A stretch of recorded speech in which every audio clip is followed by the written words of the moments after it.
I'm running out of instruments, guys. I know I used it as a hoplite shield uh, for Monday's class, but I had to reuse it again. All right. 8th century. Things changed in the 8th century. Big time. Some people call 8th century the 8th century Renaissance, um, the rebirth of Greek civilization after the palatial Mycenaean heights, going again to the heights of sophistication and what have you. No, not quite.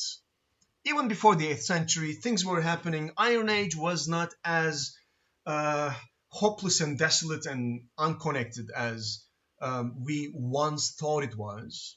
But still, the changes in the 8th century are incredibly important and drastic, really.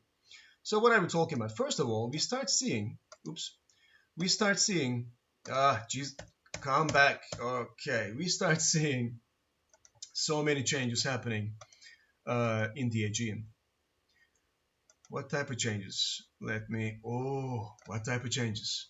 So first of all, it looks like the focus of religious activity was switching from the residences of the big man towards separate areas for designated religious activity, i.e. sanctuaries with their particular structures which were called the temples.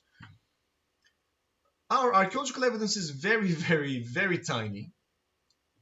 But they started making models of these structures too. Look at this little temple model from Argos, for example. More importantly, perhaps, interstate sanctuaries appeared. What are we talking about?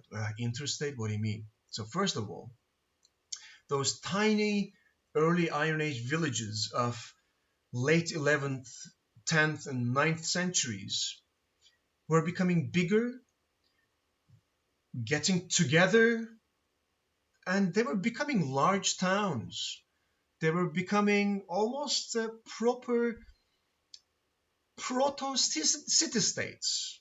Of course, you remember what a city-state was called in the Greek context? A polis.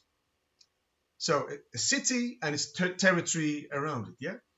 So it looks like in between certain polities, political centers of the 8th century, some areas were designated not by a particular city, but they were respected, revered, and declared as places of worship for everybody. Eventually, in classical period and later, they were used by all Greeks. People came to these places from all over the ancient world, as long as they were Greek speakers. But even in the 8th century, they had some sort of interstate character, not belonging to anywhere. You guys been to two of these places. Delphi is one. Delphi, the most important oracular center of the ancient world, was an interstate sanctuary, and the archaeological evidence shows that the religious practice there was going off the roof in the 8th.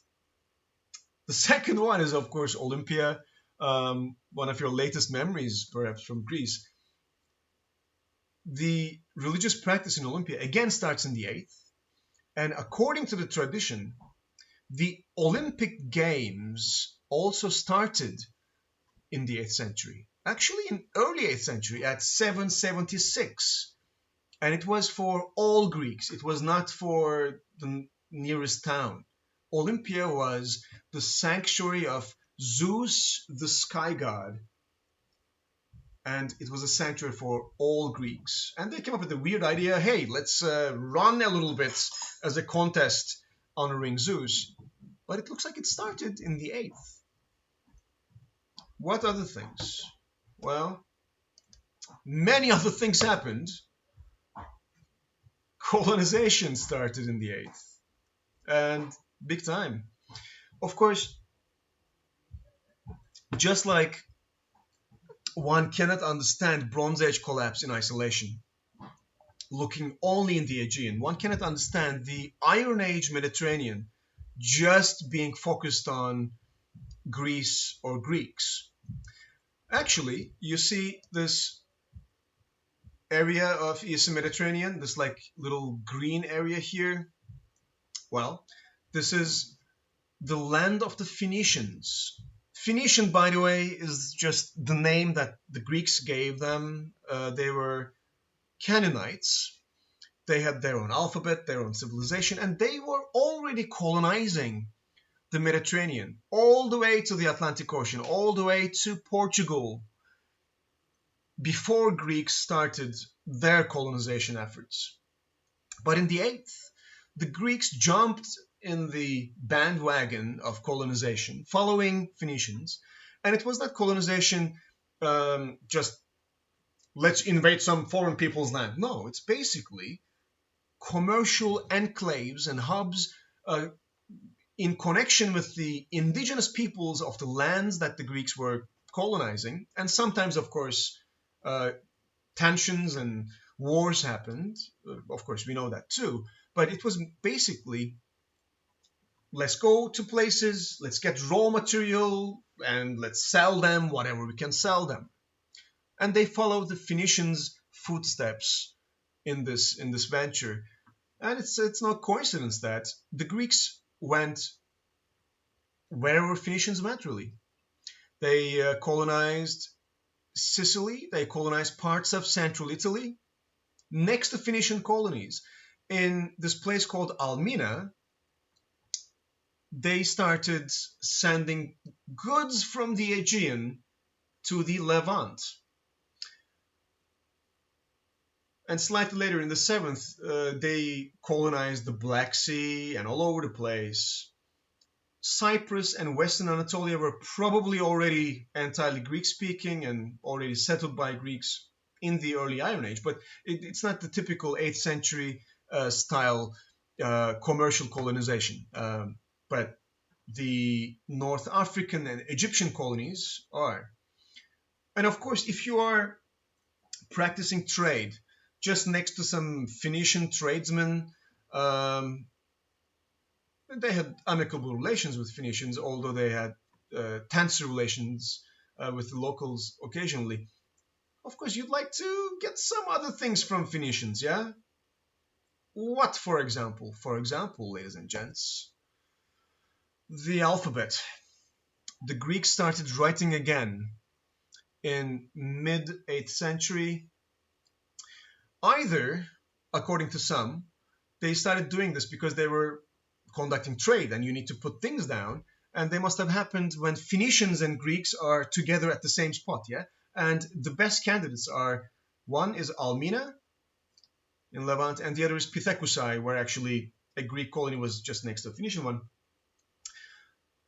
The strange thing is, the earliest writing that we have, again from pots, because you cannot destroy pots, we covered that before, the earliest writing that we have is not about accounting or commercial transactions or anything strictly religious or administrative, as one would have perhaps expected.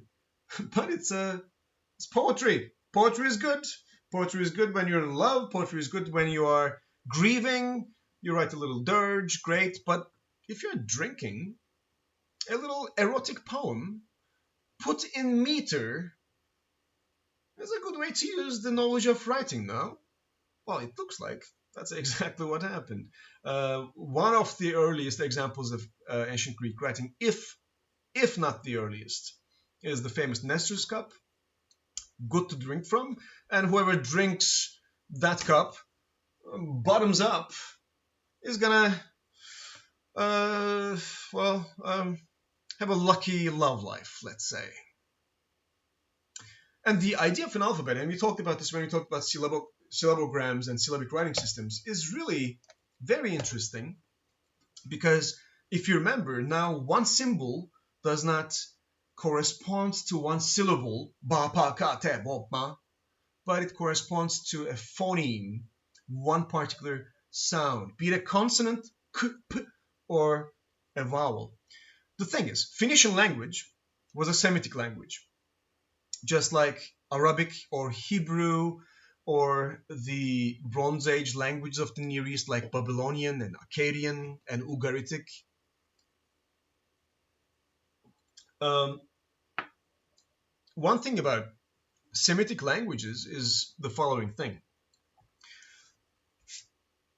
You decline nouns, you conjugate verbs, you put things in different cases and what have you by adding chunks of consonants to the consonantal root of the word.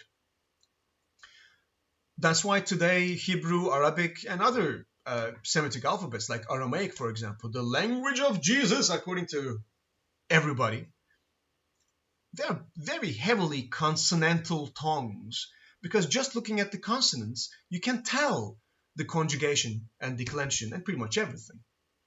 So the Phoenician alphabet, as it started, was pretty much entirely consonantal. Well, you're going to say, hey, but there is alpha, the A here, and we see that in Phoenician it means the ox head, the alp or alf. And actually, if you look at the original version, it looks like an ox head. Yeah, great. But no, in Phoenician language, it does not give you the vowel ah, which is the most common vowel of all times in any language, but it was a glottal stop. It was ah, ah, ah, oh. Even today, in many Semitic languages, you have that stop. So it was a stop. It was, in essence, a consonantal thing. You cannot really go. A vowel is a vowel because you can say ah, you can continuously say that, continuously sing this. Greeks turned that glottal stop into alpha, and they said to themselves, hey, there are some signs in Phoenician language that we don't need as consonants because we don't have that particular consonant in Greek language. We're just going to use them as vowels. So that's how the E, the iota sound appeared, for example, or the O. And for some, they invented new signs and turned the Phoenician alphabet into a full consonantal vowel alphabet. From the Phoenician line, the Aramaic people of Near East, which is another Semitic language, created their own alphabet. It was the language that even today the Assyriac people speak. It is also a biblical language. And that's the language which was the lingua franca, the most common language around Jesus Christ's time in the Near East. So Aramaic, and also Hebrew alphabet and Arabic alphabet. These were developed from Phoenician alphabet through the consonantal Semitic line. But the Greeks got it, and from them, Romans got it, turned the Greek alphabet into the Latin alphabet. Two priests living in Thessaloniki, much later, we're talking about early Byzantine times or very late Roman, those fuzzy areas where you cannot really know what is late, very, very late Roman in the East and what is early Byzantine in the East. Two monks, they said, okay, we need to spread the word of the Lord to the heathen, polytheistic, pagan, Slavic people, the ancestors of Bulgarians and Serbs and Czechs and all of those. And they were living in Thessaloniki, which was surrounded by Slavic speakers. So these two Greek monks, since they were bilingual speakers of early Byzantine Greek and also the Slavic language of the time, they knew about the Slavic languages have tons of consonants, like so they said, okay, let's create entirely new signs for the consonants, but let's use the Greek alphabet as the basis of our new alphabet, so we can translate the scripture and we can actually tell the Slavic speaking pagans that they need to find the light of the Lord. And that is how the Cyrillic alphabet was born. The alphabet, which is still used by almost all of the Slavic speakers of the world, except for, of course, Polish and Croats and many others who switched to Latin, but it's, well, still the same. Cyrillic, Greek, Latin alphabets on one hand, Hebrew, Aramaic, Arabic alphabets on the other. They are all bastard kids of the Phoenician alphabet. And we pretty much owe this to Phoenician colonization and activities in the Iron Age and Eastern Mediterranean. And of course, Greeks jumping on that bandwagon in the 8th century BC. And with that, I'm going to tell you bye bye. Have an amazing night.